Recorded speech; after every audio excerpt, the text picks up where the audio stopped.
Mrs. Peterson? Yes? Can I, help you? My name is David. Mrs. Peterson, I knew your son, Caleb. And we trained together and served together, and, well, we came to be good friends. What's going on, everybody? Welcome to the channel. Today we're going to be talking about the 2014 film The Guest. The movie follows a mysterious soldier named David, played by Dan Stevens, who arrives at the home of the Peterson family, claiming to be a friend of their son who died in combat. However, things go a little bit sideways when things don't appear to be as they seem. Going into this movie, I didn't really know exactly what I was going to be getting myself into. The movie is directed by Adam Wingard, who has directed the past two Godzilla x Kong movies, but he also directed a movie back in 2010, but didn't really get released until 2013, called You're Next, that I wasn't really the biggest fan of, but I am due for a rewatch on that one, because going into that movie and coming out of that film, I felt like I watched a completely different movie that I was being sold on. So I definitely need to go back into watching that film. But The Guest is one of my biggest surprises and probably my favorite film that he's done so far. He's a director that I'm starting to grow a bit of an appreciation for, but also our main lead with Dan Stevens, he's also somebody that I'm also starting to grow a bit of an appreciation for. The way that these two are able to build David as a very intriguing character. There's a lot of mystery surrounding exactly who this person is and exactly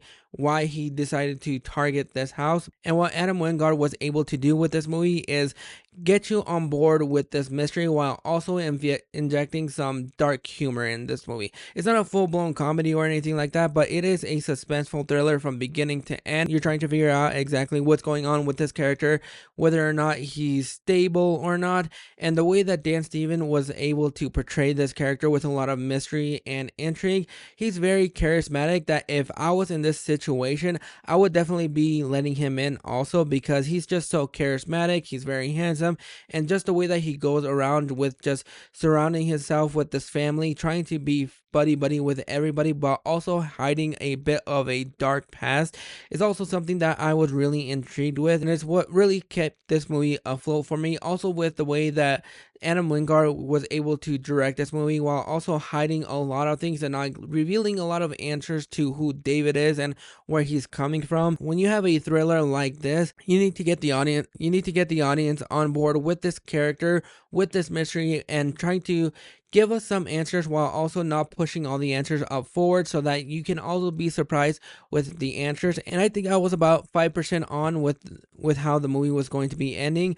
I was not expecting the surprise that we got with this movie, and I think it works for the story that they are telling. This movie also has a very 80s style feel, not just with the cinematography, but also with the synth score that we have here, that is very reminiscent to a lot of John Carpenter's score. And I also love the way that it was used. It didn't overpower the movie, but it was used in the right ways and at the right times. Michael Monroe is also in this movie, and I like what they were able to do with her character, because she is more of the outgoing party girl. She has a very not so good boyfriend, but she still loves him. And so when she gets introduced to David, she knows that there's something up with him, but she doesn't really know exactly what's going on. And when she's starting to piece the puzzles a little bit, that is when the movie starts to get a little bit more interesting. And I think that is what makes this movie really stand out, is the fact that you're going through this motion of the ocean throughout the entire film, and you're trying to figure out exactly who David is. Maybe he killed their son, maybe he didn't, but this isn't a thriller action movie, which is really surprising, because for the first half of this film you have this really mysterious thriller trying to piece all the puzzles together, and then once we get introduced to Lance Reddick in this movie and we get into the third act of the film, into these bombastic action sequences that I absolutely loved.